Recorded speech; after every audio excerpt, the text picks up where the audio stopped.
Lastly, you did mention the last Kinakabahan ako pag tinatanong ko, napapahiya ang Pilipinas eh. against the former House Speaker, your cousin. I wonder if there's any update when you would expect those charges Good question. to land, if it be in the next month.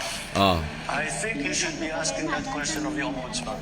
I am not privy to the investigation that is being conducted by the Ombudsman. I am not privy to any kind of schedule. God, Presidente ka, wala kang alam?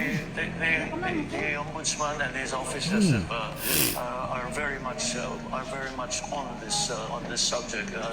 As I'm sure you have gleaned from his statements. Parang inutusan mo pa yung reporter eh. So, we leave it to the Ombudsman, and now that you've asked me, I'll give him a call. And see What? ask him how it goes.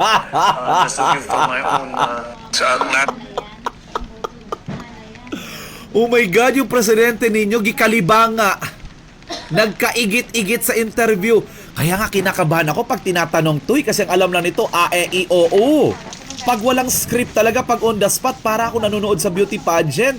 Na alam mo yung kinakabahan ka kung tama ba yung isasagot or hindi. My God!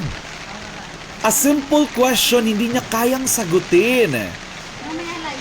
May I remind you, Mr. President, that you are the President of the Republic of the Philippines. You are Commander-in-Chief. Tapos, tatanungin ka, alam mo, ikaw ang nag-commit sa SONA mo. Ang sinabi mo, Mr. President, papakasuhan mo yung pinsan mo na si Romualdez. Natural, tatanungin ka at ifa-follow up ka. Kasi once you commit, nangako ka sa taong bayan, may follow-up question yan, may follow-up. Kung kamusta na ba yon. Tapos, ang isasagot mo lang, ang mas magandang tanongin nito ang ombudsman, bakit presidente ba si Remulla?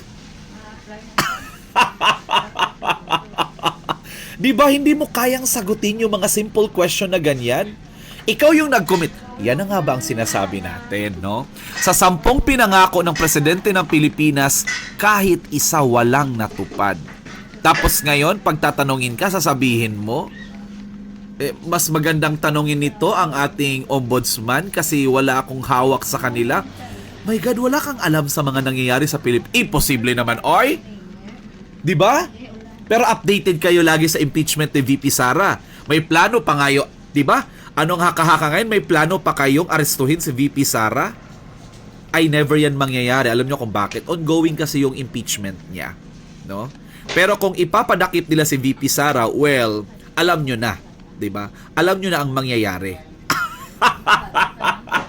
Kaya nakakahiya to pagtanungin to.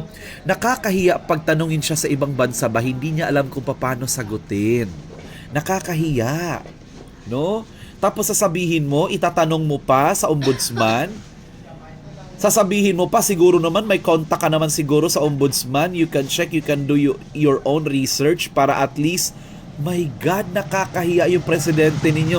Sa inyo na yan, ipagamot nyo.